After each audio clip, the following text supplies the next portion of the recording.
Welcome to the Art of Learning Jiu Jitsu Volume 3. In this product, we want to give you more structure. So the way we've set it up is I'm going to pop up every now and then. I'm going to tell you what is coming up in the next section.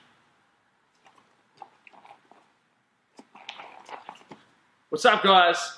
In the next section, we're going to be talking about general concepts. These are some concepts that I use all the time when I'm rolling. Imagine them like computer programs. At first, you need to concentrate and internalize them, but then eventually it becomes automatic. And once that file's uploaded, you get onto the next file. And the more you have, the better you're going to be. So, enjoy. Welcome to the Art of Learning Jiu Jitsu Volume 3. You've seen Volume 1, you've seen Volume 2. If you haven't, go back and watch them. And then come here for the Art of Learning Jiu Jitsu Volume 3, No Gi.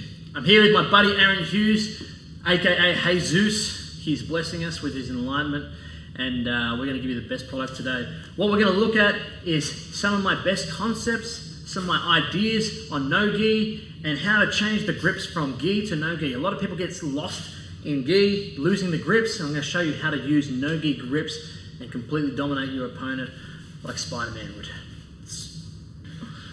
Alright, so what I'm going to show you guys now is some of my best concepts. They're generalized concepts. Some are on movement, some are on posture, some are on psychological warfare and timing as well. So these are the kind of things that I run a lot of my jiu-jitsu like. Imagine they're like programs.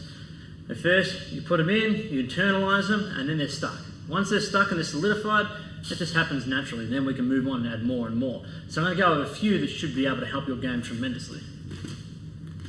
You were ready for that one, weren't you? You ready? Always. Fucking hell.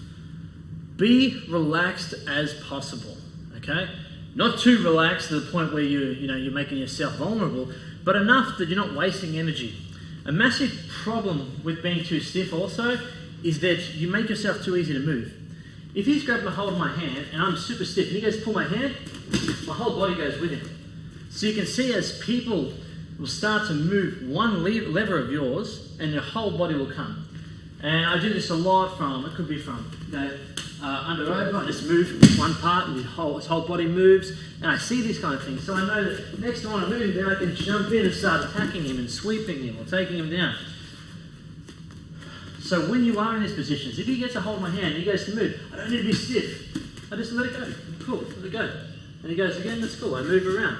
If he grabs a hold of my head and he's trying to slap me down, I'm real stiff. See what happens? I get thrown around quite easily. If I'm a lot more relaxed, then he moves me. I don't need to move so much. So this is what will happen is you see, Aaron, I want you to try and throw me around a little bit with wrestling, do whatever you want, and I'm just going to be a lot more stiff at first, and then I'll show you what it looks like when I'm more relaxed.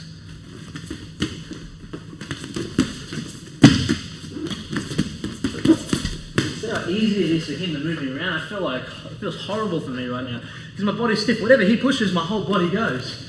Now I'm going to be a little bit more relaxed.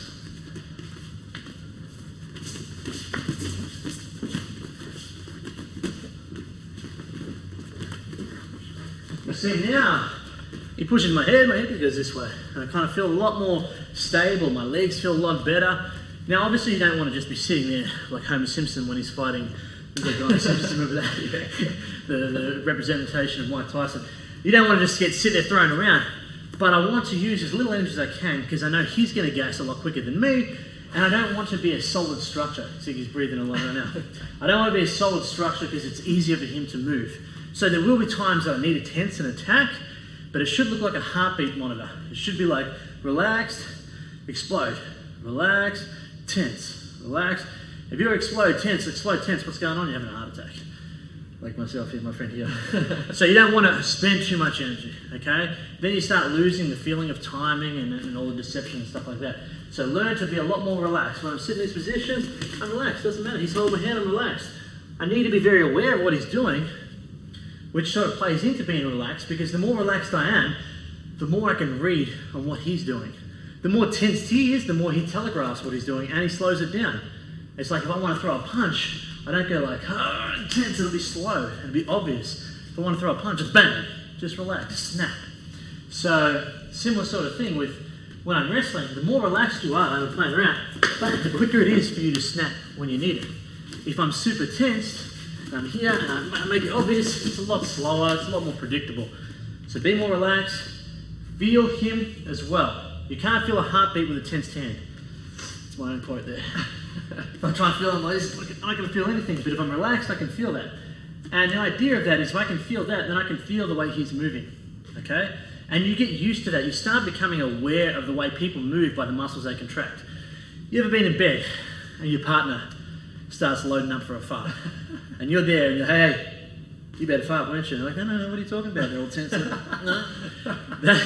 That is the same thing. Because we're so aware of the muscles that you tense and contract to fart, we can feel that. We predict that they're about to break gas and fucking Dutch oven us. We don't want that shit, alright? No one wants to be farted on. It's happened too many times. I'm scarred from it. But the same rule applies. If I'm quite relaxed, what I can do is I can start feeling the muscles he contracts. I can feel the deep breaths he's taking. He's gonna explode. Is he loading up his legs? Is he tensing? And when you can feel that, you can predict they're about to attack. And then you get used to what muscles they contract will show you, will telegraph what they're about to shoot. And then you can defend accordingly. That becomes subconscious. You don't need to sit there thinking about, okay, he's tensing his left fucking tricep, he's going to do this. It just happens naturally. You get used to that. So be aware. Try and be as relaxed as you can for all those reasons. Changing your rhythm. This is super important. I don't know if you've seen the movie Fist of Fury with Bruce Lee, but he's fighting, and he's fighting like this, and he keeps getting beaten. So then suddenly he decides to change his rhythm. Instead of doing the same thing, where he's down here and he's going, oh, he starts bouncing around, changes his rhythm, messes up Chuck Norris. There's no coincidence that he looks like Chuck Norris. And that is what I'm going to do. That is what I'm going to do to him. If I'm fighting him or doing jiu-jitsu, I always want to change the rhythm. The reason is, if I'm here for 10 or 15 seconds, eventually he's going to identify this position and he's going to come up with some solutions to attack. As soon as he does that, you know what I'm going to do? I'm going to go this foot forward now and completely shift everything around. Now suddenly his complete vision of what he's going to do has just shifted. And he's going, okay, fuck, the other foot's forward now, and he needs to change. Then maybe he gets used to that. And I put both feet back like this, and I start going like this, and then suddenly he's got to change again. Then suddenly I start moving around like this, and I'm moving around, and I'm changing, I'm starting to feint. I'm not really doing anything with like massive purpose. I'm just trying to keep him focused on the wrong things. I'm trying to keep him changing, because jiu-jitsu is about problem solving. You have an equation that you need to solve. So the more I change my position, I change my rhythm, the more he's got to change his thinking. So if I can do that faster, and I can problem solve quicker, and he's staying in the same spot, I should have a massive advantage. So make sure you're always changing your rhythm, change your posture, change your position. Don't repeat the same things, don't become predictable. If you become predictable, then you have to start muscling things on. If you have to start muscling things on, you need to do weights and probably steroids. And that's how I got to that conclusion of why most people do steroids in jiu-jitsu, because they don't understand this concept. Now you have it, no steroids for you. Or I don't do both. You don't what? Why not do both? Well, because it's cheating you. Misleading your opponent, okay? This is kind of like the poker face.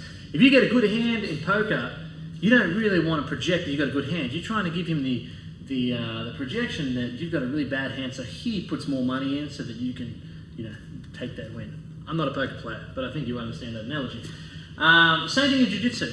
If, let's say Aaron Hughes, and I'm competing against Aaron Hughes, and he's fitter than me, I don't want to come out and poke the bear, so to speak. Because I know if I come out and I start going hard and I poke the bear, what's he going to do? He's going to get more aggressive on me. And he has a higher gas tank than what I am. So we're going to go lower, and I'm going to finish off first. So if I am going against someone that is fitter than me, which is most cases in my scenario, I always want to try and get him to come down into my level. Okay? So instead of, imagine we're going to have a jiu-jitsu match, and you're starting over here, Aaron. Imagine the difference, and I want you to act like you would if it was a proper match. We come out here, I do this, we touch hands, and I like this. Suddenly, what tempo are you going? It's like a hard tempo, isn't it? Because you suddenly think, okay, fuck, I need to go. And this happens the same thing. If I get the first points on him, what's he going to do? He's going to fire up and come back at me. So I want to be smart about that. If I want to bring him into my tempo of a slower pace and a more technical fight, this is how I would do it. You're here now, we come up, pause. Now you feel a lot more relaxed. You feel like you don't have to come in. So depending on what level of fitness I am compared to him, I will change that. If I am fitter than him, I'm going to come out hard. I'm going to push the pace, and I'm going to try and get him to do the same thing. So I probably want to get up on points early. But if he's way fitter than me and I need to be strategic, sometimes it's a better option giving him the first point. I know this sounds kind of counterproductive to what you're trying to do. Giving the first point, that way he can relax a little bit more, and then you can wait. I've done this in many fights. I remember there's one fight I was 5 points down with a guy from Australia, and there was 30 seconds to go, okay? And after he got these points, he was defending really well, and his defensively is really good. So what I had to do is I had to pretend like I had no energy. And I was sitting there and I was like on the ground, I was lying back, and I could hear people going, go, kid, go. But I knew if I kept attacking, he was just going to defend really well. So what I did is I acted as if I had no energy. So he just thought, well, kid's got nothing, I can come in now. He started attacking, bang, as soon as he come, I come up with a double leg, bang, past his guard, knee right, mountain. 7 seconds left and I won with 3 points. So if I had gone hard and revealed my true intention straight away, I would have lost that match. You would have kept defending. So you have to be strategic depending on the situation. And every situation is going to be subjective, but it's up to you to identify, with yourself, am I super fit? Am I unfit? Do I need to push the pace? Do I need to relax? Okay? Super important things. That's psychological warfare. That kind of stuff is on a level of its own. Once you start figuring that kind of thing, those kind of things out, your jiu-jitsu is going to be 10 times better. Not yours. Emotion has no place on the mats. I can't stress this enough. Bruce Lee used to say the same thing as well. I think he said like an emotional man or an emotional something would be a quick undoing. Can't remember what it was, but it sounded like that.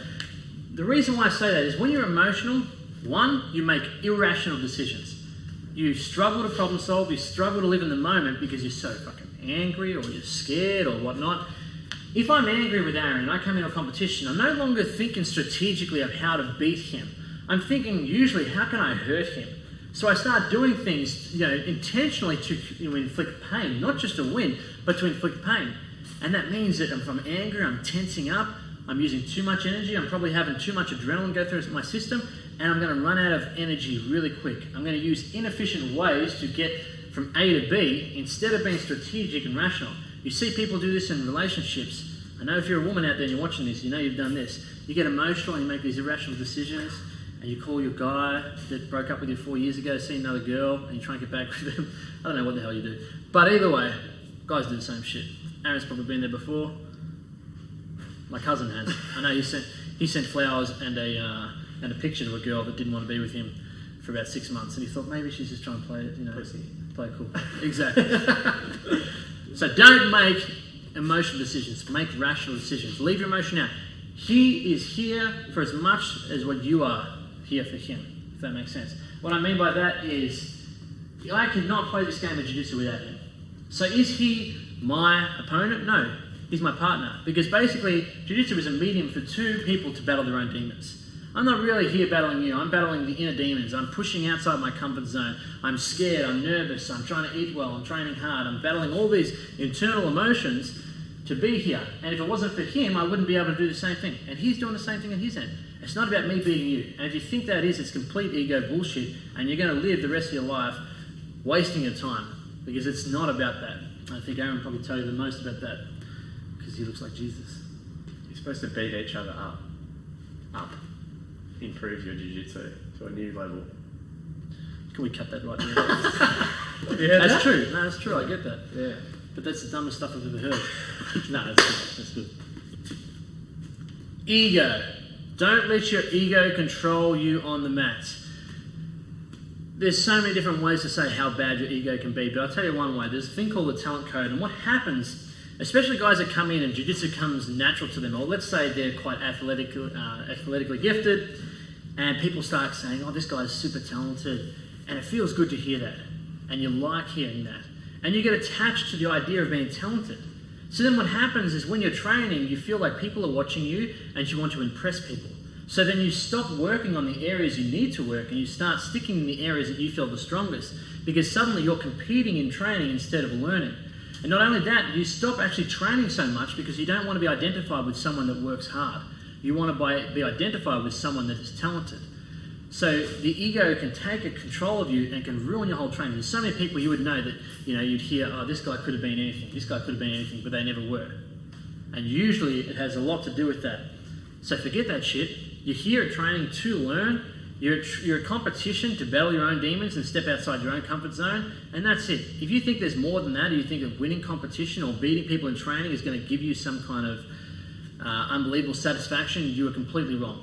And I know, coming from a person that's won many competitions, as soon as you win a competition, you're happy for like half a day, and then you're like, okay, I need to win another one. And you get addicted to that feeling. And it's just complete nonsense. We're here for the process and for the journey. So I say to people, if you enjoy the process of competing, then competition is great for you.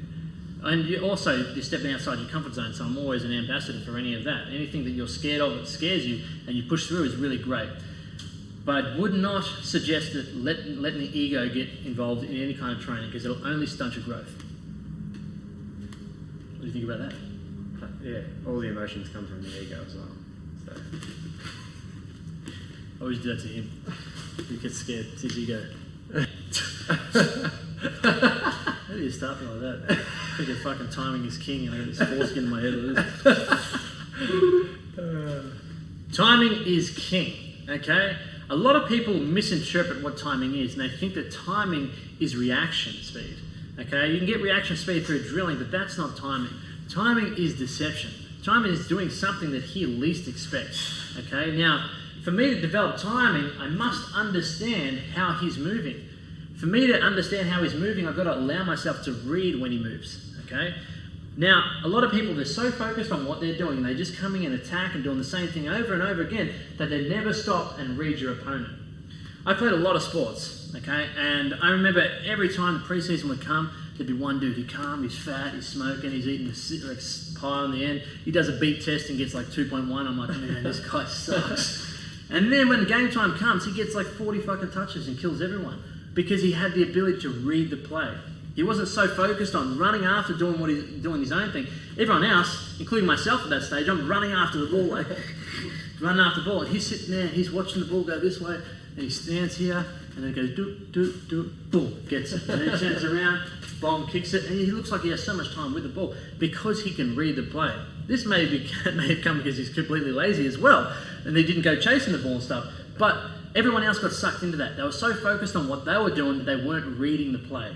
Now in Jiu-Jitsu, you want to learn how to read someone. To do that, you need to stop and allow them to move.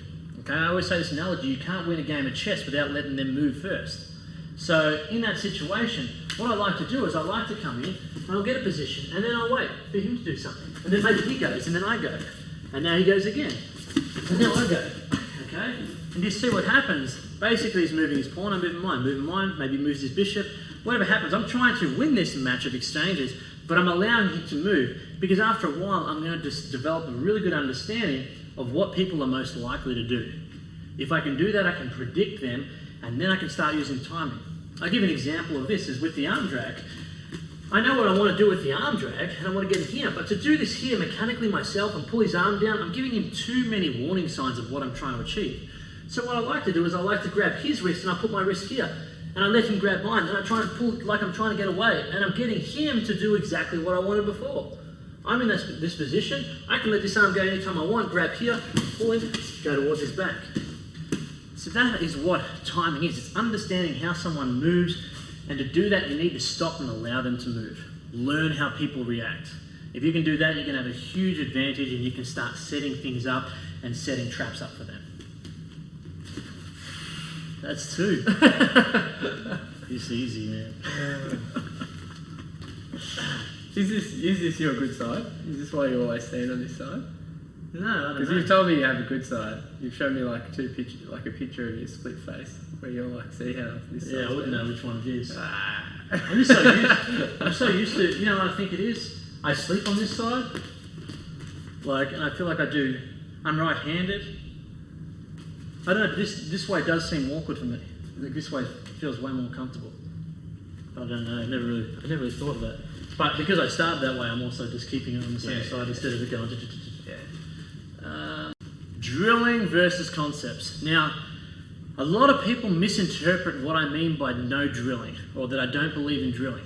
And they say, well, can we practice a move? Yes, you can practice a move. The difference between what I would interpret as drilling and practicing is learning a new movement until you can competently do it, okay, or at least understand it to be able to do it in live training. Drilling it is going far beyond when you understand it, and you're just creating muscle memory. Now, I'll give you an example of this. Whenever I first do, let's say I'm doing an arm drag again for this example. When I'm first doing it, I start learning things. I start thinking, okay, if the arm's too far here, I go to pull it up, I slide down here, so I need to create a good angle. To get a good angle, I need to get him to come further down. To get him to come further down, what I usually do is I threaten to go towards his leg so he naturally defends. And then I can grab the arm and I can pull him. And maybe I get around this side, I'm grabbing too high and he keeps turning towards me and I lose it, so I learn to grab the hip, because the hip is a good blocker here. And then I get stuck in this position with the arm underneath. Then I learn to lift this up and then go under here. So when you're first practicing like that, you're not only training your body, you're training your mind to understand something. But once you've got the complete comprehension of what you're doing, then suddenly you're not thinking anymore, you're just repeating. So instead of training the mind, you're just training the body. So I get to this point where I'm just doing this over again, and it's just mindless, and I go to here. And the problem with that is I start creating such bad habits of doing one movement that I get stuck to that habit. It takes 10,000 repetitions to master something, and it takes like 15 times that to try and unchange that, to try and break an old habit. So you don't want to be creating habits, because if you create habits, you're predictable. If you're predictable, you lose the complete timing. So when I say no drilling, I just think it's really good to understand that a technique is just one example of a solution for that particular problem. Okay, so this technique works great from this position here, but what if he puts his hand on here? Suddenly my technique doesn't work. What if he puts his head on the inside here? My technique doesn't work. What if he bends his elbow? My technique doesn't work. So I need to be able to understand that the technique only works for that one particular moment.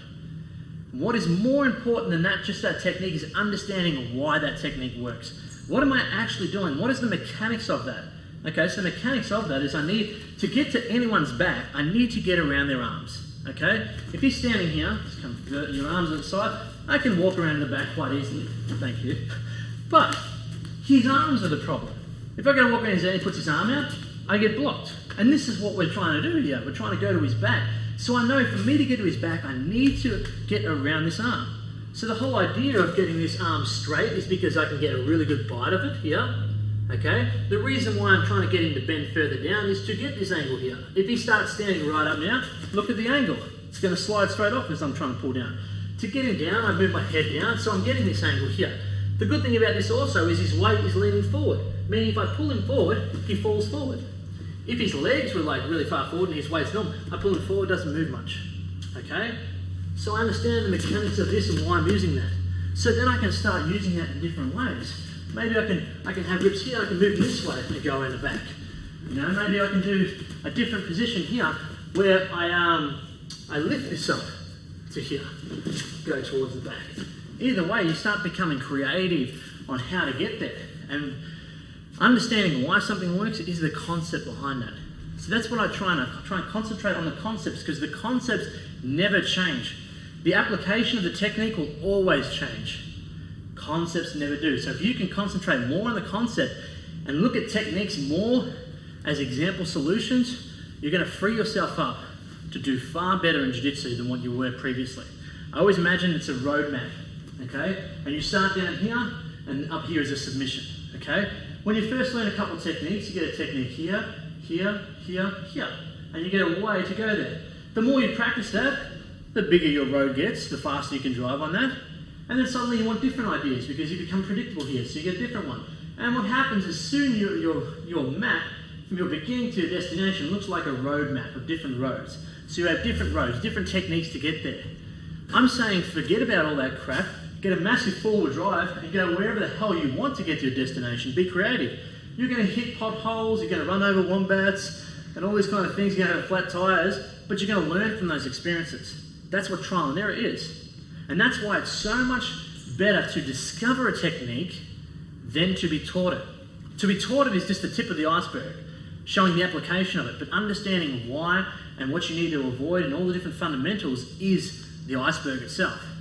And to do that, you almost have to discover it yourself. When you discover something, you go through a system of trial and error. You make all these mistakes. You hit the pothole, you have a flat tire, but you learn from your experience. And when you learn from experience, it sticks much better from then when someone tells you something.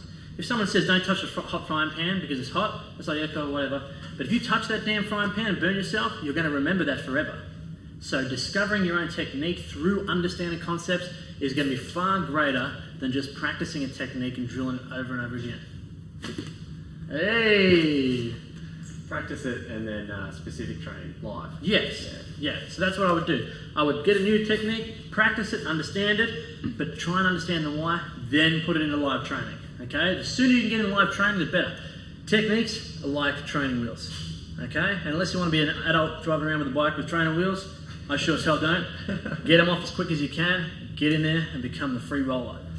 Way cooler. I just don't have a cool name for it. Free rollers or bowlers or something. Ebola. It's cool. Free roller or bowler. It's super important to have a goal in mind every single training session. Now, not just having a goal in mind, but making sure that no one knows what your goal is. And coaches make this mistake all the time where they say, okay, Aaron, all you're going to do today is you're going to work on arm bars. And then every kid that hears that is like this, is that so? Starts hiding their arms. So you don't want to be so obvious because then they know what you're trying to do and the timing is completely gone, okay? The timing is found in the truth of the role. And if he knows what I'm trying to do, then I'm giving him the timing. So then I'm going to have to muscle it on and it's just going to be shit. So what I suggest you do is every session you're doing, understand where you're at. Know where you feel comfortable, where you need to work, and work on certain things. So today I'm coming in, I'm going to work on some 50-50, and I'm going to work on this arm lock and that. But don't tell everyone. Try and practice it on different people. And if you're a coach, try and micromanage a little bit better. Say to Aaron, okay, Aaron, what you need to do today? You're going to work on triangles, blah, blah, blah. Just don't tell him. Okay, and then you go to, what's his name over here? Harry, he's going to work on arm bars. John's going to work on half guard. So you get them all working on areas specific to what they need to learn. Because if you're doing so much specific training and live training, it's very easy to get caught in the comfortable areas that you like to play. But it's important for your own progress to make sure that you're working on things that you're not as good at. So be very specific. The other thing is every single training session, reflect on what happened. Every role you should reflect on what happened and try and at least learn one thing that day that went wrong. One thing that went wrong, one thing that went right, I always think. If you can remember that, you're training every day, that's 365 lessons every single year on things that you did wrong, things you did right. So you're not just trying to observe what you did wrong, you're trying to figure out, okay, why did this happen? How can I change that? And understand why that happened. Not just asking someone, I got arm drag, how do I defend that? Figure out what are you doing that is leaving yourself vulnerable to that arm drag. And if something worked, try and break that down. How come this worked so well? What did I do? What was the thing that I did to confuse him to make that technique work? You know what I mean? If I shot a double leg on him and I snapped him down and he steps his feet forward to defend and then I come under here, and I get the takedown, I was thinking, what did I do? How did that work so well? You know what happened? I pulled him down first. I went to snap him down so he thought he was going to go forward, so he postured up, giving me his legs. So then you understand, you start making common denominators and understanding that when I pull someone forward to defend, because their weight's going forward, defend, they're stepping with their legs.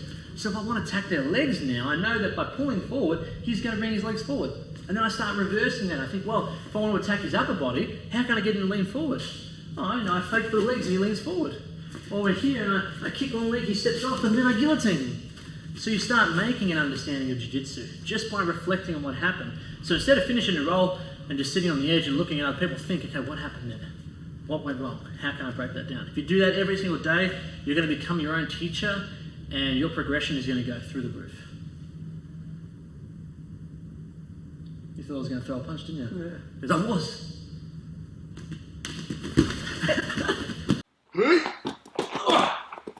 This next part is on posture.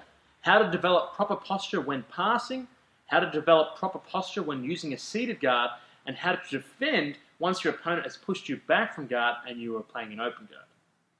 Enjoy. So let me introduce you to my good friend David Avalon. David Avalon is the founder of the Kimura Trap and he has a bunch of products online. He's one of the best grapplers of all time. He's competed in ADCC multiple times. He's a finalist. And I'm really happy to have him here because he's a no-gi specialist as well, and it really helps me. So thank you very much. No, my pleasure. One of the most important parts of passing a guard, or even all of jiu-jitsu, is your posture. A lot of people have problems, especially in no-gi, because no-gi it's a lot harder to sweep people with no-gi with arm control because the arms can slip out so easily. So people will generally try and control the legs a lot more. So I'm going to show you how to posture correctly so you avoid any kind of situations where they're going to be able to come under your legs and attack a lot more and make you a bit more safe. And I think this is the first thing you should really look at when you start jiu-jitsu is your posture and movement, because it's one of the most fundamentally important things, and it's also one of the hardest things to change if you already start creating bad habits for it. So we're going to look at guard passing now. So I'll get Dave to start just in an open guard position, and I'm going to look at trying to pass his guard. Now, a lot of people will make the mistake of standing too high. I'm going to bend forward, but standing too high like this, what happens there is it leaves way too much space for him to hook under my legs. If he has this kind of control, it's very easy for him to pull me in and then come underneath my legs, hook a leg, go into single leg X, takedowns, anything like that. Anything in that position where he has control of my leg, I'm in trouble. So one of the most important things for me is to not let him have control of my legs. Like we said before, if he has just my arms and my wrists, it's very easy to break these. There's so much dexterity in the wrist, it's quite easy. But a leg is a different situation. Once it's got my leg, I don't have that kind of dexterity. And if I overcommit too much, he may sweep me one way, and then I'm in trouble, okay? Now, I'm just gonna use it for the side for a second. Stay here, but to make sure you minimize all space, okay? And this is for underhooks, overhooks, hooks on the legs. If I've got my hands up here, this is like an open invite for someone to underhook me. If we're playing here, he can underhook me quite easily, which is bad for me. And like I said before, if I stand up, he can go underneath me. So what I want to do is I want to minimize the openings for him to attack. And basically the way I do that is by compressing myself down, okay? As you can see, I don't come in like this. There's all the space. Now the space has disappeared, okay? My arms are tucked into, my elbows are tucked in my hips, my hands are out, ready to hand fight. I'm sitting as hard down on my heel as I can, and I'm on my toes here. I always like to be on my toes, because if at any moment I need to jump up or do anything, I can move, okay? If you're on the flats, if I'm on the flat of my foot is too far forward. That means it can slip out any time. I'll show you with Dave for a minute. If I'm looking at passing him, and my leg's like this, for him to pull this leg out is so easy now, and I'll fall over. But if I'm sitting on it and he can still reach it, and he tries to pull it out, it's not going to move. Because as you can see, for him to pull this out, my foot would literally have to go through the ground, which means I would have to be pulled up in the air, which is going to take a lot more strength. So when I am coming to pass, I'm always nice and low, okay? I'll walk into the position I want to come into, but it's very hard for Dave to attack right now. There's not many openings, is there? No, there's not. He can try and attack my arms, but it's very easy for that. But for him to come and attack my legs, he's gonna make too much space for me. If he starts trying to reach my legs, this is where he gives me space to underhook and then start working guard. So that's the type of posture I would look at for passing for no-gi, especially at the start. You can open up and you can change around depending on your body type and everything. But as a general rule, at the start, I think it's your safest bet to take away most of the opportunities of what he's going to have to attack. So now we're going to look at posture from the guard. Now this is super important, especially for guard retention as well as for attacking. If you have bad posture, it's going to be easier for your opponent to get into good positions and ultimately easier to get submitted or passed. What we want to make sure is our opponent never passes our guard. So to do that, we need to have really good posture to start off with. I'm going to work on two positions. First is the more attacking, leaning forward position. The second is when you're being pushed back into this position. So, first position here. If David's a little bit further back, let's say we're uninitiated at the moment, a few things I want to watch for, okay? I want to make sure that I'm leaning forward to a reasonably good distance. The reason why is I want my center of gravity further forward. If my center of gravity is further back, the easier it is for me to start getting pushed back. See, as I go back, I fall. Now David is most likely going to try and flatten me out by pushing me back. So if David's standing up and I'm leaning too far back and he just gives me a little nudge, I go straight over, which is not what I want to happen. But if I'm leaning quite forward, now it's harder for him. Do you see what happens? It's a bit more work. Doesn't mean he can't push me, but he's going to have to commit a lot more. What I want to make sure is I don't go too far forward. If I lean too far forward like this, he's going to end up putting me in a guillotine, cradle, start running around and passing. So that's dangerous. So if I'm too far up, my center of gravity is too far back, plus he can always use his head to pass around here. This is bad, I don't want this to happen. See what happens? He opens the space between my knees and my chest, and he runs around and fills it. So, what I like to have as a good rule is my head always aiming towards his neckline, or his collarbone, okay? If you're as pretty as me, this is dangerous, okay? Because you don't want to mess this kind of stuff up. But there probably isn't anyone watching that is, so you can get away with this for free, like David. So, I'm always looking at his head, the head position the same as his neck. It's very similar to wrestling. So if he tries to come low, I come low. If he comes high, I come high, okay? The second thing, his arms. I don't want him to have any control of my upper body. I don't mind so much if he controls my legs, okay? But I cannot let him control my upper body. Because if he controls my legs, he can pass, but I can always push him off and escape. Because eventually he'll have to go from controlling my legs to controlling my upper body, like this. And I know, if he's controlling my legs and I keep his hands back, the moment he goes to control my upper body, space opens and I'm back in my guard. So I know this.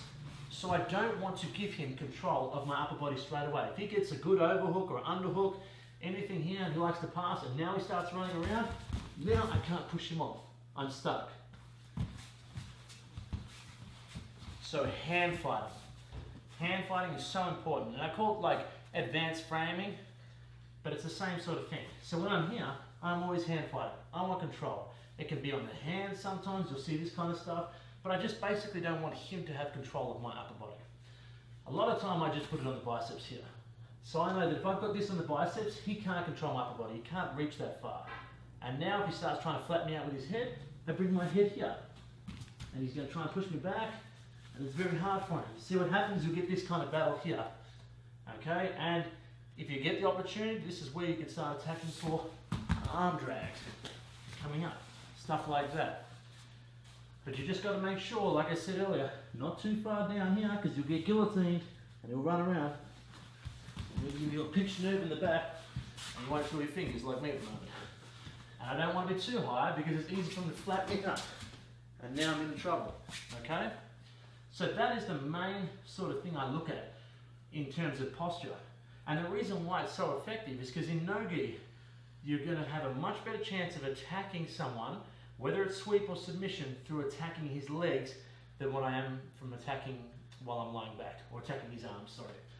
Another thing David's going to try and do here is not just attack my upper body, sometimes he's going to try and grab my legs and flip me back, like so. Sometimes he'll grab this, pull me back and put me in a bad spot here. I don't want this to happen. One thing I can do to save this is, like I said before, leaning forward. The further I lean back, the lighter these legs are. So if you pick me up with one finger now, if he's using two hands, I'll go back. And he hasn't got strong fingers. Maybe he does weird things with it. If I lean further forward now, it takes more weight, okay? But what I can do to make this even heavier is anything that grabs my ankles or feet, I'm gonna grab, okay? So I'll show you this example. Here goes my feet now. I'm gonna grab his wrist and I'm gonna pull. Sorry about that, the battery went flat, so we had to go down and get a new charger, but we're back. Now, what I was saying before is, one of the other things I have to watch for is, while I'm leaning forward, if he starts attacking my legs, what I can do is I can grab his wrists, and what I basically do is I pull my weight forward into him, okay? It's not to break the grips or anything, it's just to make myself really heavy. For now, if he's trying to protect his legs while picking me up, here it's okay. I can't reach his legs and he can pick me up. Okay, just pick me up for the sake of it. Okay, and I'm gonna go back. But if I'm here and I'm pulling, for him to pick this up now, it takes a lot more weight. So he's gonna have to do one thing, either let it go or bring his legs further forward. And when he does that, I go from the hands to the legs and I pull myself underneath him into single leg X or something. Because this is basically where I want to be. In no-gi, you want to get right underneath them, tangle the legs up, leg lock them, or sweep them. So it's a good option. Once again, as soon as I reach in here, whether it's on the feet, maybe he's on the ankles this time, I grab his hands, I tuck my elbows in, and I bring my head forward. Not too low like this, but just here. So now if he's going to try and pick me up, I'm heavy. I can also attack the arms, or just break the grips and get control of the arms. Or if he does stand up and try and pick me up, I basically just pull myself under. I just grab here, straight into single leg X. And then I'll kill David with one move. Okay, so now I am back here already. There's a few things I really want to make sure I watch for straight away. And from this distance, the main attack he's really going to use is Toriando. The Toriando is basically going to grab my legs, going to swing him one way, swing him the other, and he's going to open space here. He's going to close the distance, bang, consolidate, and get the pass. It's a very common way of passing, especially in the gi as well. So what I want to make sure is I never want to make sure that he can easily get my knees away from my chest. The moment he can pull my knees from my chest, look at the space he has, the landing space for him just to jump in the mount or whatever. I want to keep these tight here. But just using my hip flexors is not enough. It's going to hurt too much unless you've been doing Taebo for 30 years or something. Not me. I've done 15. I want to use my hands to pull myself back. Okay? Now look how strong they are. He might pull me far enough to give me a good wedgie like he just did, but he's not going to open it up too quickly. It's going to buy me a little bit of time. I can do this, or sometimes if you've got long enough arms, I just wrap my knees up here. This will buy me enough time, so if he is going to try and pull it, at least telegraphs what he's doing. He goes to pull it now, I know he's going to try and do it, so then I need to get my legs back in here, okay? Another thing I need to watch for, when he is holding my legs, I not only have to keep my knees in, I have to make sure my base is quite wide as well. The reason why, if my base is narrow, it's just on my back and my butt at the moment. If he decides instead to pull me forward, because he knows he can't pull me forward now, so he goes to push me to a side and tries to expose my back, then I've got to watch. Some guys are really good at this. They'll throw you so quickly here, and then they'll start going towards the back and try and take the back. So I want to make sure that doesn't happen. So what I'm going to do is I'm going to widen my base. Okay, I'm still holding my legs, but I widen my base. Now if he tries to throw me left and right, look at that. I'm like a plunger on the ground. The other way is now the risk. So now I know he can't pull me forward, he can't go side to side, but what he can do is he can come underneath and quickly stack me. Alright, in this position, which I don't want to happen either. Now, there's always a way that they can get there, if they're quick enough. But I want to try and buy myself some time. But what I don't want is I don't want him to quickly go there and flip me straight away, over here. And then I'm in trouble, because people are really good. David will take my back for sure, put me in the Kimura trap, and probably take both my arms home. And he'll eat them, because he's a cannibal. So, one thing I can buy myself a little bit of time, if they are in this position, is I put my head on the ground. So I'm extending my base from just my mid-top upper back to my head. So now if he's going to try and pull my legs up in the air, I keep these tight as hard. See what happens? And I can give myself a little bit of time. Even if he gets under my legs here, I can still shimmy out of my, you know what I mean? I'm not going to go too far because I'll end up going through the window. But if he was to try and stack me out, basically keep extending it, okay? And then try and get his arms back. And back to this position here. So those are the couple of things that I want to watch for. What I'm going to look at trying to do is I'm going to look at trying to, once again, either get forward to attack or hope that he overcommits and get underneath his legs with these kind of things. So if he's holding, the first thing I do is I'm protecting myself, then I want to start trying to get good control of him and start attacking him in that. But in that open guard space, this will buy you a lot of time and give you a lot of clarity on what you need to watch for and be careful about. Also, one last note. Don't leave your ankles just dangling there, because people will go for ankle locks as well. I don't do it because it's cheap. I try and pass a guard. But Dave will go for it. Definitely. So if I'm sitting here, I'm dangling around, and I'm not too cautious, he's going to grab one of my ankles, bang. He's going to take that home, and he'll probably snap it, even if I'm tapping, because that's the type of guy David is. So just be careful. If you do feel like they're trying to go for that, I'd always bring another leg in, try and push off, just not let it happen, okay? Once he does put it on, then the defense becomes a lot more intricate and difficult, and I'm not going to go into those details. Prevention is by far the best cure. So just be aware of that. Don't let him control it, because people will start setting up. You can feel it. Okay, I can feel like he's looking at trying to set something up. I need to be careful. Okay?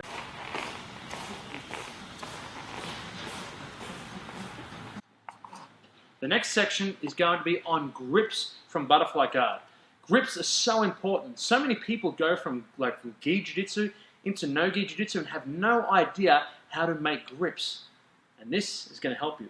After that, it's going to be followed by advanced framing. Advanced framing is one of the most important concepts for retaining a guard and having a good guard. So, enjoy. So now we're going to have a look at some grips from guard and from passing, which is super important because, like I said, you don't have the gi, and so many people become reliant on the grips on the gi that when they go to no gi, especially the jiu-jitsu part, they don't know how to grip or anything like that. Most of these grips I got from wrestling, especially like wrestling with Russians as well, because they're so grip heavy, the ones I've been training with. So it makes it so much easier to translate what I was doing with the wrestling into the guard and into the passing. So I'm going to show you a couple of common positions and the fundamentals from those grips. The first one being someone's trying to pass on their knees or something like this. The same as before when we're standing from the far distance attacks, the first thing I like to get is the wrist. Okay, I'm always trying to control the wrist, but in this situation, I can't put my head here and pull down, so it's a lot easier for him to pull this out, okay? So I don't like to just hold one hand on the wrist. I like to go the double. The same thing, the butterfly grip before, where I fold my hand over, cup on top, and I've got to make sure the exit zone is between here. So what I'm going to do is I'm going to try and close this as much as I can without compromising the back position, and I'm going to try and pull him back like that, like a fishing rod. I know if I'm here in a place and I start pulling him like that, it makes it way harder for him to get this off now. Try and break this grip. It's very hard for him to break it without bringing his foot so close forward. So he could get leverage to pull this back, but he would have to have his leg. There we go. So he's got leverage now to pull this out, but look what I've got. So if that did happen, I go straight to the leg. And I wouldn't just go straight to the leg here. I would pull myself right underneath him, go to single leg X. This is a really good position. Most sweeps and attacks, especially now, come from attacking the legs. So using the arms to set up the legs is such a fundamental way and a really deceptive way. Same thing if he's on both knees. If he's on both knees, what I usually do, especially with really big, heavy guys, because they're hard to move, I just attack the one arm. Okay, and I hold it to here, and I'll go to a 2-on-1. Marcelo Garcia used to use this all the time.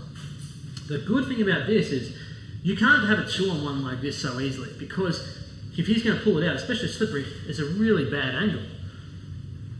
Excuse me. So what I do is I grab the bicep and the crick of the elbow here, and I push his wrist in here.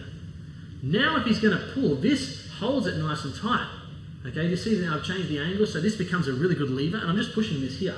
Now he hasn't got a lot of strength in his tricep to strengthen this out, but I hold it here. From here, now he has to worry because he knows there's nothing blocking me from running around to the back.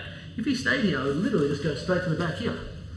So what is he going to do most likely to defend me going to his back? He's going to step one of his right foot up. He's going to go here to block that. Now I can't go to his back because his leg's there. But what can I do? Straight underneath him again. Lift him up. Straight in here. I can use my hand to help as well. In that position, when we're this far, and he brings his leg so far out to try and defend that, I can just grab his hand, pull it out. Craig Jones would love this shit. Okay? The other thing, if his knee's back down, here, I go from the 2 on the wrist to the 2 on the arm, here.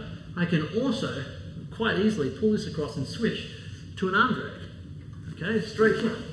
Boom. So you see how controlling this gives you so many different attacks. I also have my great white grip position, where I pull across here and I do a rear naked on the elbow. If you haven't seen this, I don't even have it online anymore, but this is called the great white grip. So what I'm doing is I'm changing the angle on his arm. I pull his tricep off. I sit underneath, creating a bend in the elbow, and I turn this way so that the only force he has is the rear deltoid, which is a tiny little muscle to try and pull out of here. If you're trying to pull out of here, it's so hard, isn't it? And look at the amount of attacks I have here. Triangles. I have omoplatas. I have a rolling sweep, what I call the elevator sweep. I roll like this, and he has to roll, otherwise his arm breaks. There's plenty of moves from here. So that's another really good gripping position to use, okay? Now, like I said before, the main escape he's going to have is always through here. So I'm always trying to block that. So a cross grip is always really good here to block that. I don't like just holding one. So either 2-on-1 here, a cross grip here, or the 2-on-1 here. Does that make sense? I hope so. The other grip we have here, I call a horseshoe grip. Now this grip you can use from anywhere, and also just on those other grips work just as well when someone's passing. If you're passing right now and you're here, it's super important to be hand fighting here. The last thing I want to give him is any kind of underhook and stuff like that. So while I'm looking here, my hands are always hand fighting. We're going like this, I get 2-on-1. There we go, I've got that control. Go back, we start again. We're playing here, trying to get out, I get 2 on here. Then I go through there. It's very easy to get control. Once I get this control, it's so hard for him because I can pull myself directly underneath him right now. If he's here and he's trying to pull this back and he has to pull his leverage forward, I go straight underneath him, I get a hook here, I get the hooks to bring him forward. Before, yeah, sure. Okay. Back here, hop. So a lot of cool options here. The other one is called the horseshoe grip. I call it a horseshoe because you're basically making this horseshoe position, but what you're doing is you're pinning it somewhere on your body, in any kind of gap, on the floor. We use this as well. So I'll give you an example. Sometimes when people I'll get you jumping outside. Sometimes people are in a position like this, like butterfly guard, and they're reaching through and they're trying to smash my legs. I hold their arm here. And I call this like a horseshoe because I'm pinning it somewhere here. Now for Aaron to get this out, try and pull this out. It's stuck there. It's stuck. So I know that if I've got his arm here, I've taken away his ability to get his ability to post out this way, and the concept of sweeps is taking away their ability to post and having leverage to move their weight in that direction. So I know if I have that here and I've locked him, all I need to do is create leverage to bring his weight that way. I'm going to use this hook here. Look at this. Whee! Oh, sweep. You landed pretty rough there, I think. So the horseshoe is really good for sweeps. It happens when people people stack me and I get underneath like here. And what I do is I do the same thing. I grab this and I horseshoe here. I lock it on really tight. And then I can start trying to reach under. And it's very hard to do things. I come under your leg here and I turn you this way, sweep you across here, using these grips. These grips are so strong.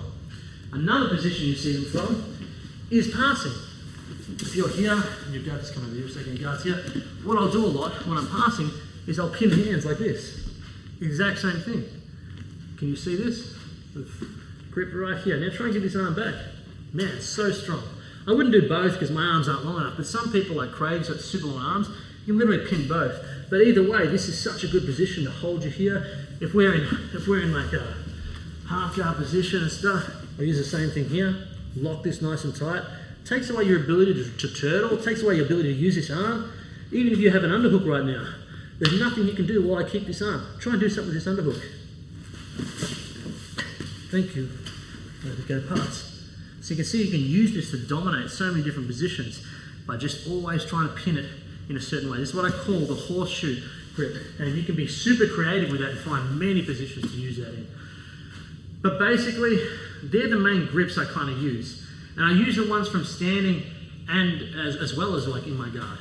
For example, the inside biceps. A lot of time people come down and let's say you're standing up and they start trying to sort of, so I use this inside bicep kind of grip. I get a hold of here. Exact same sort of thing. You try and pass around one way, I push the elbow this way. Okay, so I'm pushing this elbow in. I push this elbow in the flat, especially in the gi. Imagine if I had gi pants now. So let's say I've got gi pants. I'll do this. As it goes around, I push this elbow and I push this arm in.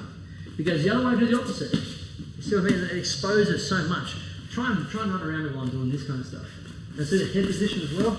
Very easy to go straight underneath it and sweep. So it's a really good position to use, especially when it comes to advanced framing. It's a very similar concept, except instead of pulling, I'm pushing him away.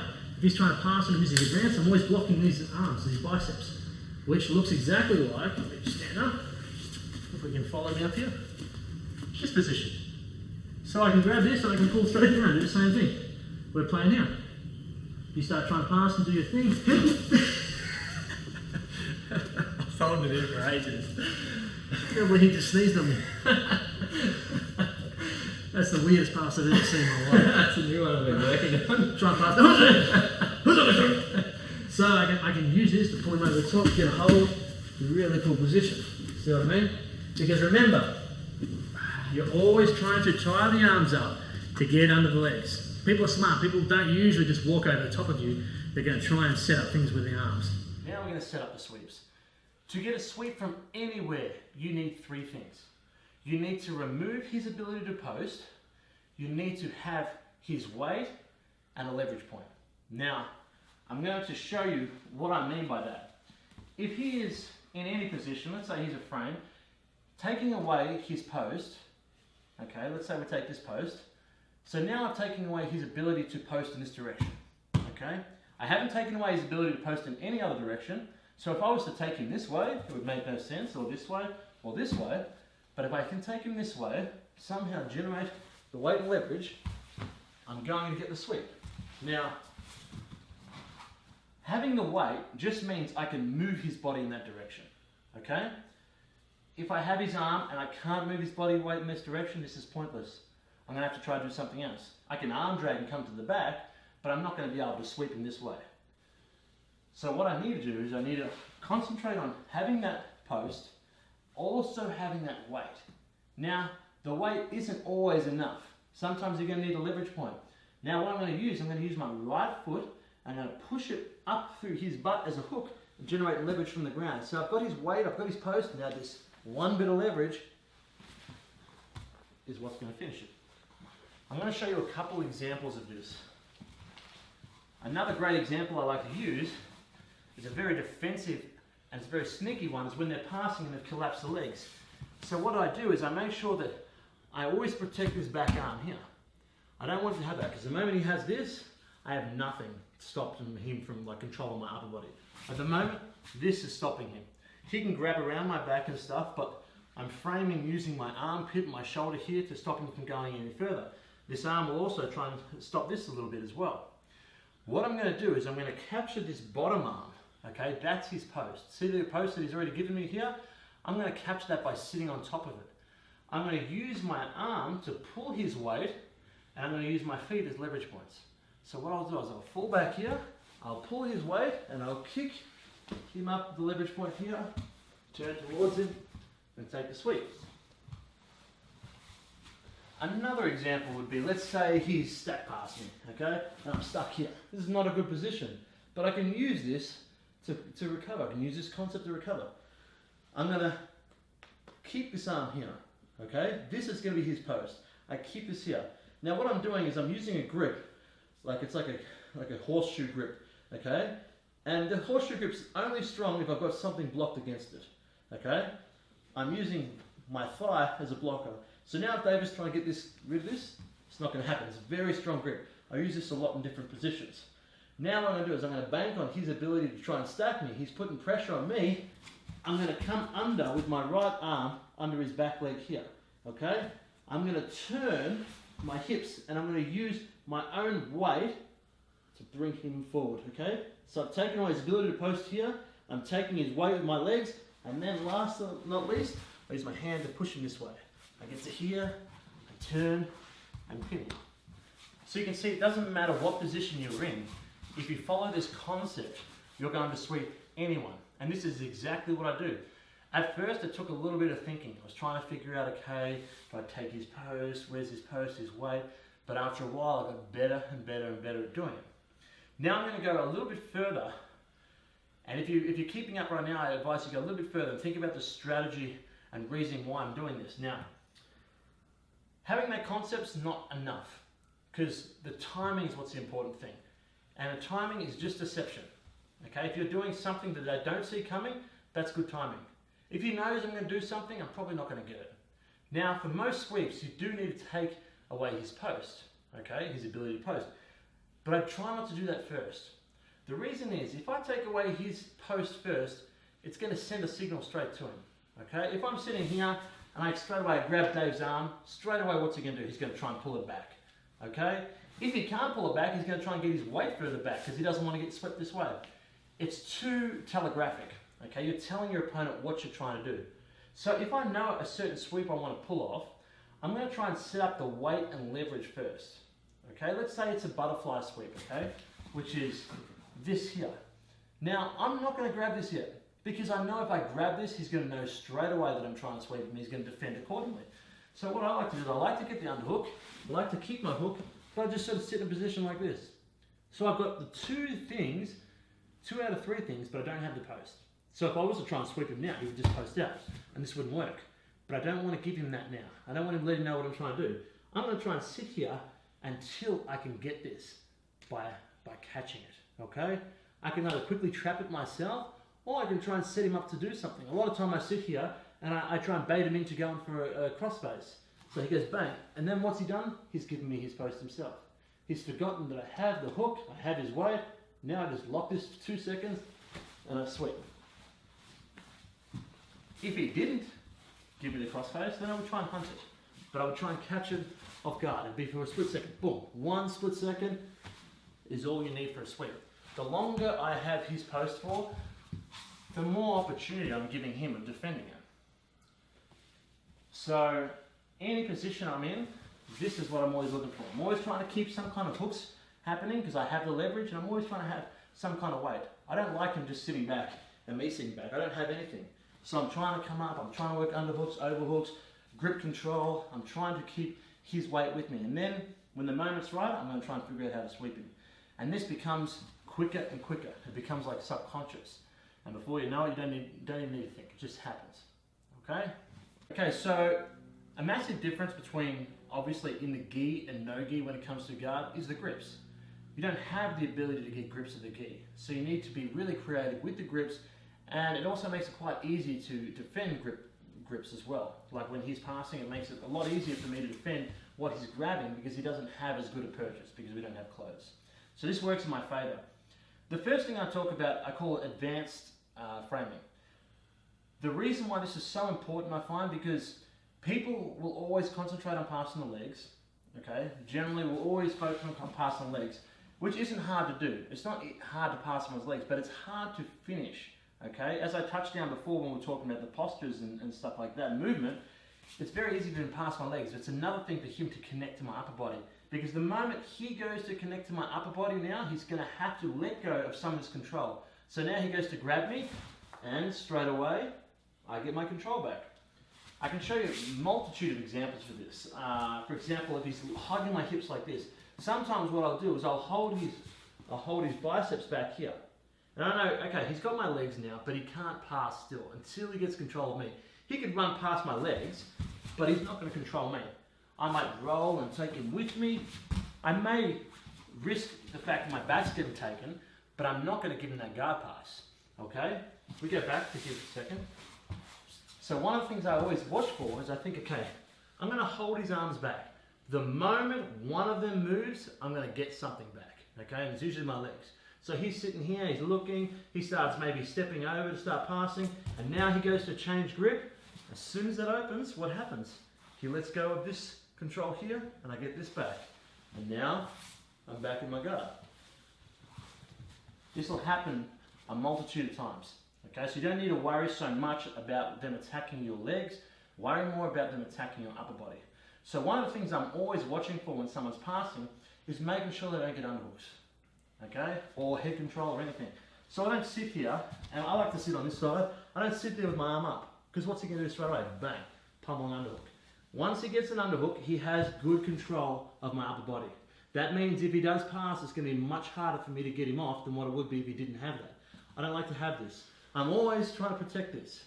I either protect it with my right arm or my right leg, okay? Or if I'm on the other side, my left arm, left leg. But you see, one's always here. So now, if Dave's trying to get the underhook, it's quite hard. I'm protecting myself really well. And what I can actually start doing is I can actually start catching him and getting to overcommit. Maybe he starts coming through here and I get hold of his arm. Now I've taken away one of his posts. I can start trying to sweep. But we're going to go further through with the sweeps in a second. But one thing I want you to focus on is never let him control your upper body. So as we're rolling right now, that's my main focus is that. I don't mind where his legs go so much, because even if he passes, you see, he can't control.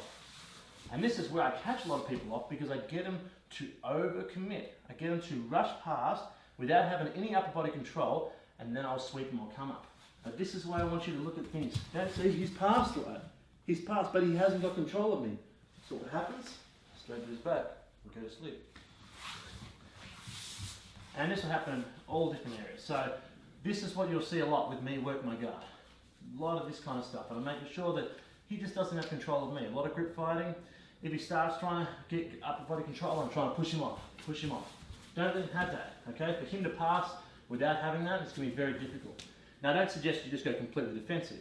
Also, you can start attacking and give a little bit of control to set up certain sweeps and stuff, which we're going to go further through. But if you're looking at just guard retention, that makes such a big difference. And that's basically what I'll be doing the whole time. And remember, it's not just your hands that's a frame. It's everything. My elbows, my knees, my head, everything is a frame. So as he's trying to get some kind of control of me, see how I'm using everything? Even my feet become a frame, holding him back, everything. It makes it very hard. I frame on his throat, he's trying to break it, I frame on here, and I try to let him have control of my upper body. Now, we're gonna look at how to set up the sweep. Okay, so we've just seen the guard retention, and now we're gonna set up the sweeps. The next section is on guard passing concepts. Some of my best guard passing concepts that you can use straight away in your next no-gi class. Now we're going to look at guard passing. Now there's a lot of concepts I run when I'm guard passing, and I'm going to try and give you an idea into that now to give you like an insight into my mindset when it comes to passing the guard. First off, when it comes to no-gi, you're much more in danger if he gets control of your legs. There's only so much he can do with my arms. He can try and control my arms, but it's very easy to strip grips, especially once it gets slippery. But giving him any kind of control of my leg is much more dangerous. Whether it's heel hooks, leg locks, anything, this is not what I want to do. So one of my main primary concerns is not giving him control of my legs. And this is what I call, to be honest with you, I don't even have a name for it, but it's like leg pummeling, okay, like anti-hooks. So anytime I'm in a position where he tries to bring a leg forward with what he's doing, so he'll try and kick this forward and bring it, I need to get good at repummeling this. Now he's going to try and do that right now and bring it, and what I'm going to do is repummel it. Okay, you'll see this a lot. He'll come in with a hook, he'll try and bring it forward, and I'll repummel it. I don't ever want to give him control of that. If he had control of anything, then my next point of call would be to move my weight this way. The further my weight is this way, the lighter it is for him to attack my leg. So whatever leg he has, I'm going to move this way and try and take away. He can hold that all he wants, so I'm going to try and squish, get my weight further back to get off of that. And that's like, when someone does take a leg, the first thing they're going to try and do is stretch you away. They're going to try and get your weight off of them, because then it's easy to attack it. It's not easy to attack a leg, it's bent like this. So what are you going to think from here, David, to try and get this leg? You're going to try and stretch me out or push me away? Correct, I would use my butterfly hook or even my hands to try and get you up there. Now it's light. Now we can attack heaps of things. So if he does get my leg, the first thing I want to do is make this as heavy as I can. To make this as heavy, I can't just sit here. I need to grab a hold of him. I need to pull myself to him. This is what people do when they make themselves really heavy. So he's attacking, I grab myself to him, I'm pulling myself down, and I slowly start sprawling out. It's not easy to do. There's an art to it. But you want to make sure that you do that if you get stuck in that situation. Of course, first, don't give him a leg. Okay. The next thing, if you could back up a tiny bit. I'm always looking to control his upper body. I want to set up the finishing grips. For me to pass anyone, I have to do three things. I have to pass his legs, okay? And to pass the legs, I need to separate his knees from his chest. If his knees are on his chest, I can't pass, okay? Even if his back line on his back, his knees are on his chest, I can't pass now, okay? He'll just stretch me off. So I need to get past his legs. Then what I need to do, I pass his legs. I need to close the distance. There's no point in passing his legs. If he's framing and pushing me off, I can't do anything. So I need to get in here, close the distance. Alright, now I've passed his legs, I've separated his knees from his chest, I've closed the distance, he can't push me off, now I just need to consolidate. Okay, which means not letting him push me off and not letting him roll. If I let him roll, I'm going to lose the guard pass. I may take his back, but I may lose it. I got to hold it for 3 seconds. 1, 2, 3, done. Now I've got the guard pass. So that's what I'm trying to achieve. Now the biggest problem with people passing the guard is they're too direct on the legs. They try and put so much energy in the legs that they find it really hard to finish and consolidate. So they get here like, yeah, good. And they're like, okay, now I need to get further up, but I don't want to let one of the legs go, because the moment I let the leg go, he recovers. This happens a lot. So what you want to do is start becoming better at attacking the upper body. The problem is, when I'm attacking the upper body, then I'm letting his legs, giving his legs a little bit more control. So you need to use your legs like second arms. So as I am passing, I can see, like, I make sure that he can't attack my legs or try and go close guard or anything like that. So you start trying to do what you want to do. My legs are also defending. You see how they're moving around? So he keeps doing what he's doing, and I'm making sure that he can't attack him. And I've always got to move. So my legs are basically in overdrive the whole time while I'm trying to get upper body control. So we stay here, and this is what I'm trying to do. I'm trying to make sure my legs aren't in danger. I'm not rushing past. I can pass right now. But watch what will happen if I try and pass. I try and pass, he pushes me off, and he recovers. You'll see this in competition all the time. People get good positions, they pass the legs, and before they get upper body control properly, they step up and around, and they give up control. So what I want you to do is be patient. Get these positions, it can be a neutral position, or it can be an attacking, but don't show it too much. Because the moment I put too much pressure attacking, he starts framing and defending. I don't want him to frame and defend. I want him to be more relaxed. So I sit here, we're playing around. Okay, I'm starting to get better control. Now I've got options. Okay, now I've got control here. So now what I can start doing is popping over the legs. Right, now I'm here, he's trying to defend his legs, he's also trying to get me off of him, but it's hard. And then, before you know it, I pass and I take it here. You have to be very familiar with getting upper body control. Now I'm going to talk about underhooks, okay? Because underhooks and overhook game is such an important part, especially in half guard and stuff like that. I'm going to turn to the opposite side here. Okay, so now we're going to look at how to defeat underhooks. Now, a lot of people really worry when passing about passing without an underhook. Now, I'm going to tell you right now, it's not that bad, okay? I pass without underhooks all the time. I pass with opponents having underhooks, but there's a few things you have to watch for, okay? And I'm going to show you the reasons why underhooks are dangerous. For example, let's say David's playing butterfly guard, right? And he sits up and he takes 2 underhooks.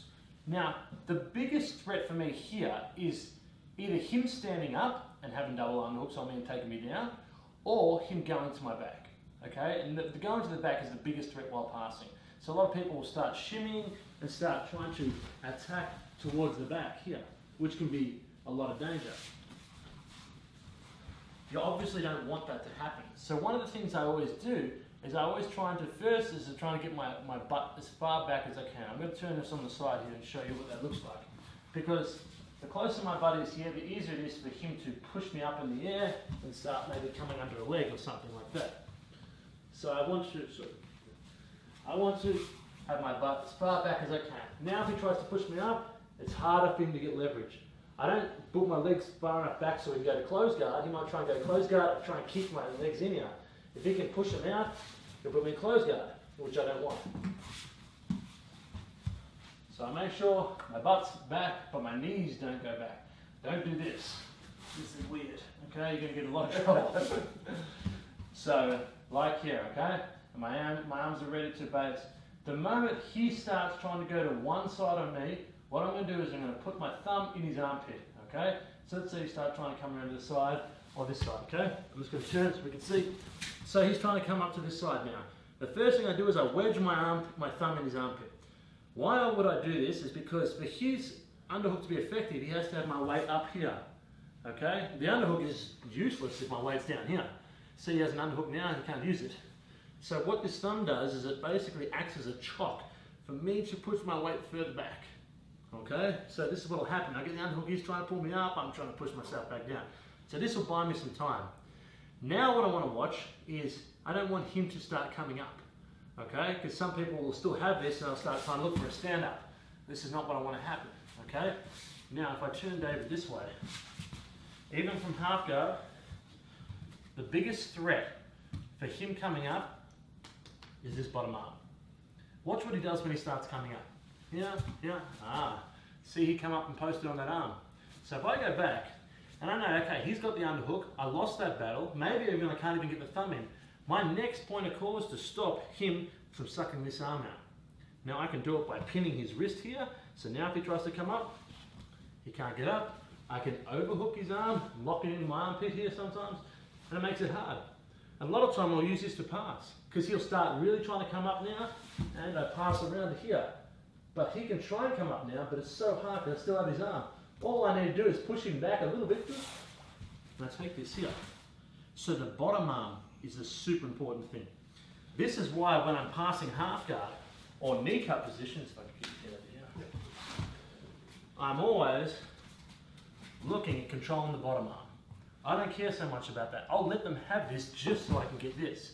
Because then I can pass the Kazagatami, or I can just pass either way. Now if I've got this, it's very hard for him to do anything. He might be able to try and twist, but I can very easily turn towards him and then pick up a mount or something. Sorry. So the underhook game, it's not so much a worry about him getting an underhook, it's just making sure he can't really attack with those. If you block the bottom arm, they'll never be able to come up. Okay, so it doesn't matter what position, even if it's side control and he gets this arm, if I keep the bottom arm, and this is why Kazakatami is so strong, he can't come up. Try and come up now, Dave. Good. I don't like Kazakatami as much, to be honest with you. Reason why is if you do make any kind of mistake, he is on your back. But you can still get it to work. I've seen guys that are really good. I prefer to keep my thumb in the armpit all the time and keep the bottom as well. So then we go, I do pass, I still have a bit of protection here. I just push my weight further back. Okay? So don't be completely worried if I do have an underhook. Try and learn how to deal with it and learn how to counter them with it. Because overhooks are still good while passing. The other thing you need to watch for when passing is framing. Okay, and I spoke about this before, advanced framing. One of the hardest things to do while passing someone's guard in no-gi is to get past the frames. Because I'm trying to get here, they're pushing off, doing a really good job. It's hard, he keeps breaking me down. So I'm trying to break him down, he keeps framing. This is difficult to deal with, especially when I'm trying to get control of his upper body. But I have some tricks you can use. Now, I talk about being shapeless or formless, like Bruce Lee would say, because if I'm really stiff right now, and I come into him, and he's pushing me away, I'm like a stiff board. He could put one hand on his shoulder here, and I'm stiff, pushes my whole body away. But what I can do is I can loosen up. And you see what happens then? And I come in. So imagine the same way you slip a punch in boxing, you're going to do the exact same thing with breaking these.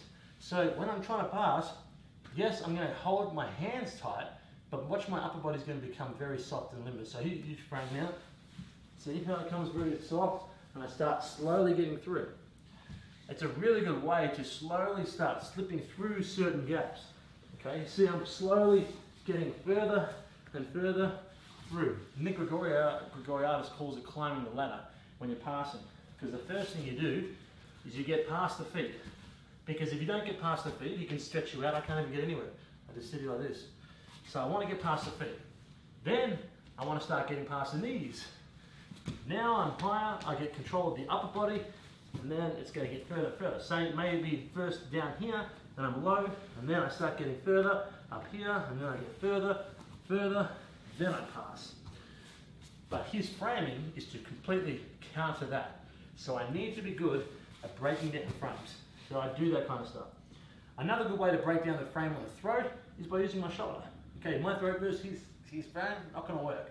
But what do I do with my shoulder? Over the top. Now, there is no frame. Now I can hold him tight.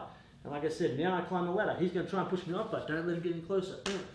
And that's kind of what I'm working with when passing. Understand with this. When it comes to passing guards, it's so chaotic. Everything is always changing. So I try and really improvise in the moment, but I have those things in my mind. Okay? First thing, get past the feet. Then I want to try and set up my finishing grips before I pass the legs. I don't put too much force in attacking the legs straight away, because what will he do? He'll defend really quickly. I don't want him to defend. I want him to be a little bit more complacent, relaxed. Then I'm going to slowly, subtly set up my finishing grips, then put the pressure on passing. And if he's framing really well, then I'm going to try and be formless to slip through, or I'm going to try and break down those frames, push them off, whatever it is. I need to get close to him to pass. And then once I get the clamp, I consolidate and I don't let him move. Back attacks. Okay, now we're going to look at attacking the back. Especially for like a no-gi situation and like ADCC, most stuff is like submissions on the back and it's attacking the backs. It is quite hard to pass a guard at high level, especially once it gets slippery. And a lot of people will turtle, or even from takedowns. So I'm going to show you my mindset when it comes to people that do turtle and how I like to finish them. Oh, didn't see you there. This last section is on back attacks and mount attacks. Now, if I showed you every single attack from every single position, it would be longer than the whole Lord of the Rings trilogy extended edition. Okay? That's in the next product. But for now, here's some of my best attacks from mount and from back. Enjoy. First off, a lot of this will happen from, let's say we're passing the guard first. I'm going to pass the guard, and I'm here, and I pass, and then he rolls. The first thing I always try and do when they roll is I try and keep one arm around his waist because I want to keep him close to me. The more space he has, the more he's going to slip out and recover guard like this. The tighter I am here, the harder it is for him to move, and the more opportunity I have of sticking to him, because that's where I want to stay. He's already made the mistake of rolling. Now I'm going to capitalize on that. Keeping my weight on his hips is a really good idea to stop him from rolling around and moving, or at least buying myself some time to realize where he's moving. If I'm super light, he may quickly spring to guard. He might go bang, I miss it. I'm like, oh shit. But if he tries to do the same movement now when I'm super heavy, look how slow it is. Now you see what happens, and I can already pass that guard before it happens. Because what I'm doing essentially is I'm either keeping myself stuck to him and stopping him from moving, or I'm buying myself time to see exactly where he's moving, and that's where I'm going to capitalize. I don't want to get stuck back in the guard. I want to pass that before it happens. But right now I'm going to try and attack this back. So now I'm here, and this is a position I really like. What I usually do from this position is I usually lock up a gable grip, okay? Because one arm's not enough after a while. He'll start stripping this arm, and I'll start losing control. He'll turn towards me. Dave will probably Kimura me. If I'm sitting here, he'll put me in a Kimura, and now I'm in a lot of trouble. I'll have to tap him pretty quick. So I want to make sure that I've got good control here. The gable grip, I think, is by far the strongest grip in any kind of no-gi situations. It's thumbs together, hands, and then I clip the fingers. Here, it's so strong. I feel like if I get this position here, underneath him, there's a small chance it's going to get broken, okay? So I like to keep this position here. Now what I like to either do is I like to either catch them when they do roll to try and mount them, or I like to take the back. So I'll show you a situation of what I do when I'm trying to mount someone. I try and force them to roll, okay? Because I've got this position here, and maybe I want to get some more points, or I want to finish, or I'm going to go towards mount. What I'm going to do is I start collecting his bottom leg here, okay? So I get this, I push forward, and I collect this, and I start sucking it out here. I've still got nice tight control, whether it's a gable grip, whether it's here, and this is a lot of pressure for my opponent. The key to being really heavy on your opponent is your ability to pull yourself towards him. Some people, you roll some people and you're like, fuck man, he was so heavy. That's because he usually either is really heavy or he pulls himself towards you. He's pulling his own weight down. And that's what this gable grip is really good at doing. So I'm not just here lightly holding on, I'm pulling myself down. If you hear Dave start talking now, just run up some numbers, say from 1 to 10. 1, 2, 3, 4, 5. You see what happens when I start putting pressure? It's hard enough for him to breathe and talk, let alone get any kind of recovery. So I'm pulling myself down, my chest down, my hips, and I'm basically going to start running that ladder again. I go from here to control the upper body, because now it's harder for him to push me off. I bring my knees in close, right on top, and then I have mount. And I have submissions where I can attack as well. So that's one way I would attack a mount situation. Like I said, I don't want to go back to guard, because then you run the risk of getting caught. The other thing I'm going to try and do is I'm going to try and take his back. I'm just going to turn you this way now, it's a bit better. In this situation, I'm trying to take his back. I don't want to go too far up. I feel like the biggest problem for a lot of people is to go too far up, and look what happens. I get pulled off. Okay? No pun intended. If I try and go the same thing, some people like switch for an over-under straight away. You can do these kind of things, but I feel like if I do it, I usually get pulled off as well. Here, I'll go here, he'll get a hold of me, and now I get flipped off again.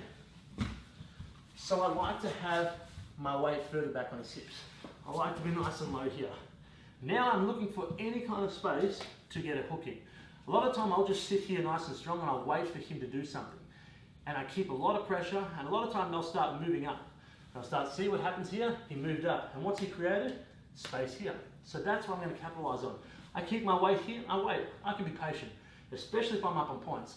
The moment he starts trying to do something, look at this space here. Boom. One of my legs come in, and I keep that hook in there now. So now I've got one hook in. Now I can start going to an over-under. I feel a lot more safe to go for an over-under now. I can't keep it here.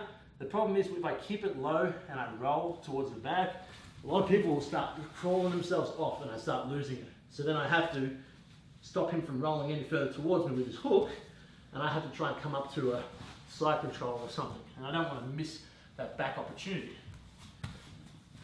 So I'm here. Once again, I've got plenty of weight on him. I wait for him to start moving, then I put a hook in. One hook. Then I'm going to switch to an over-under. Okay, from here, I'm just going to move David this way a little bit, because I'm going to roll that way. I'm going to roll this way. I keep it nice and tight. He's going to have to defend, so he can't post, and I roll to here. Okay? Now, I like to lock my legs here. Okay? Because it's good to keep that. I don't want him to try and step over and sit on my legs, because now see he starts loosening up. If he starts doing this, I've already lost the back. I'm going to use so much energy trying to hold it. So we go back. I like to keep this leg here, and sometimes I'll just cross my feet here. And I hold this nice and tight. I keep my chin in here so he can't turn towards, he can't defend. What I'm looking for here right now is a choke, for sure. But he's got good control of my hands.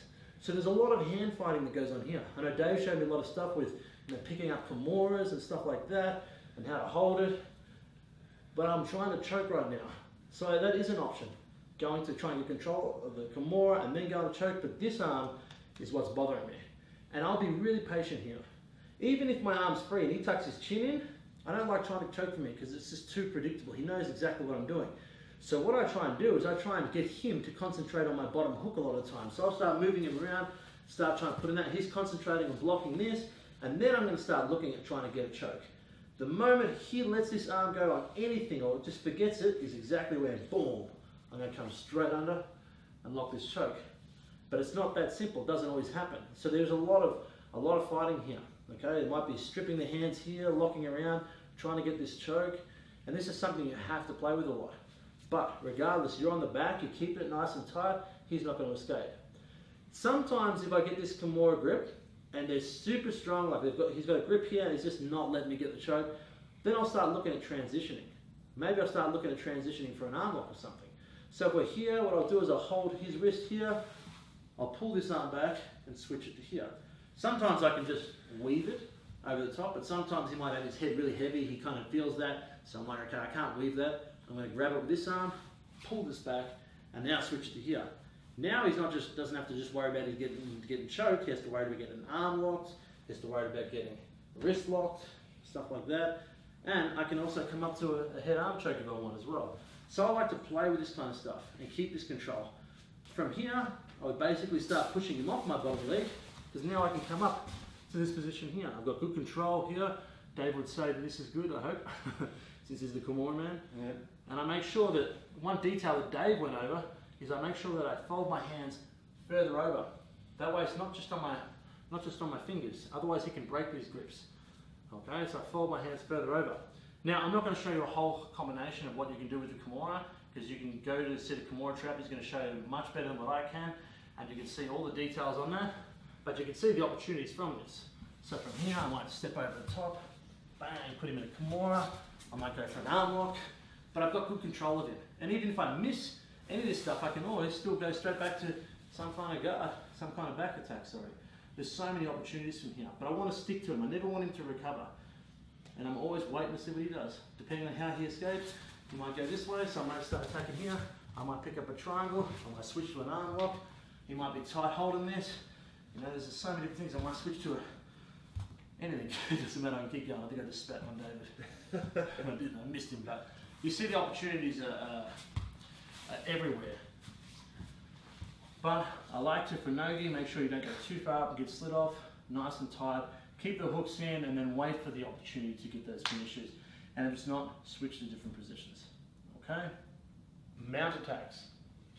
Okay, now we're going to have a look at mount and the difference between gi and no gi. In no gi, the mount probably isn't as effective, especially for attacks, because you don't have lapels you can hold on to, you don't have as many chokes.